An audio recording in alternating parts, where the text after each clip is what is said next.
दुर्घटना। आलोक को तेजी से मोटर चलाना अच्छा लगता था।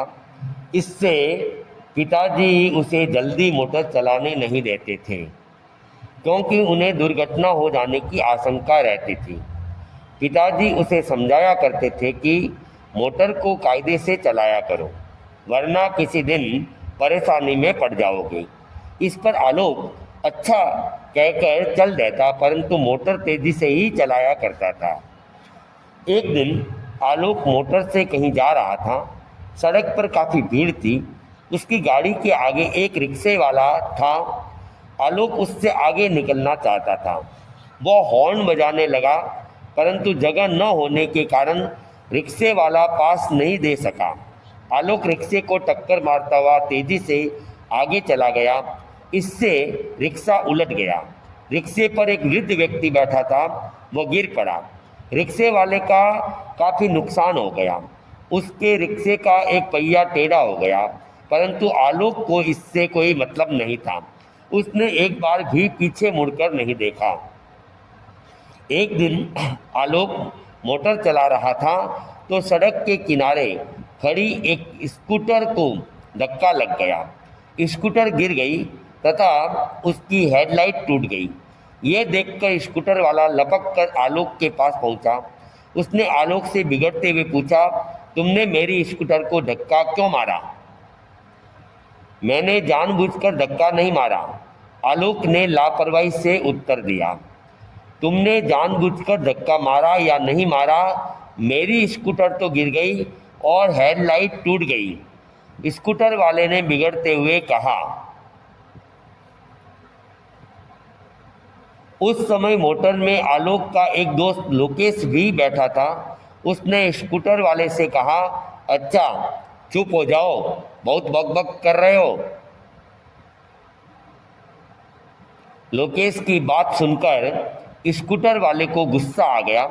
उसने तेज आवाज में कहा, एक तो तुम लोगों ने मेरी स्कूटर गिरा दी, दूसरी अकड़ते और हो। स्कूटर वाले तथा आलोक के बीच कहासुनी होते देख सड़क पर भीड़ बढ़ने लगी।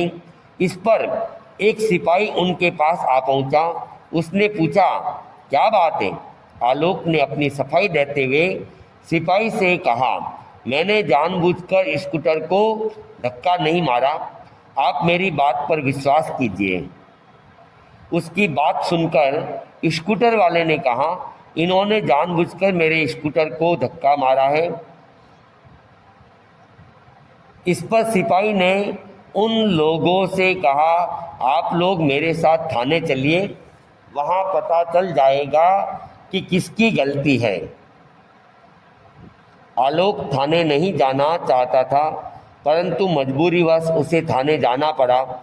लोकेश ने जब देखा कि आलोक थाने जा रहा है तो उसने सोचा कि पता नहीं वहाँ क्या हो, इसलिए वह रास्ते से ही चुपचाप खिसक गया। थाने में थानेदार ने आलोक को डांटते हुए उसका नाम व पता पूछा। फिर उसने आलोक के घर फोन करके उसके पिताजी को बुलाया। पिताजी जब थाने पहुंचे तो वहां आलोक को देखकर आश्चर्य में पड़ गए। थानेदार ने उन्हें पूरी बात बताई। पिताजी बहुत दुखी हुए। उन्होंने आलोक को बहुत डांटा।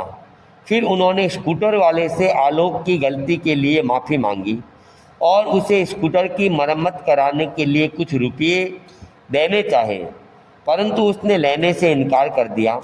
उसने कहा, आपका मुझसे माफ़ी मांगना उचित नहीं है, मैं तो इसे सबक सिखाने के लिए यह सब कर रहा था। इसके बाद पिताजी ने थानेदार से अफसोस व्यक्त किया और आलोक को लेकर वहां से चल दिए। घर पहुंचकर पिताजी ने उसकी मां को पूरी घटना बताई।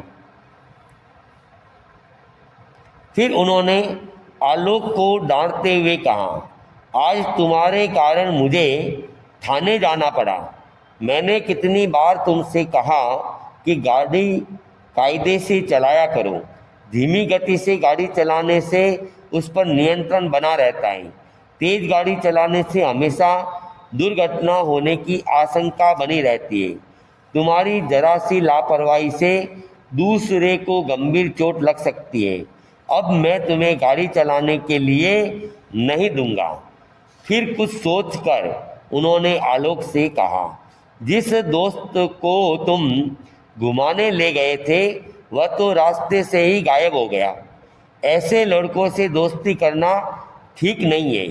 मात्र घूमने फिरने वाले लड़कों से दोस्ती करना बुद्धिमानी नहीं होती।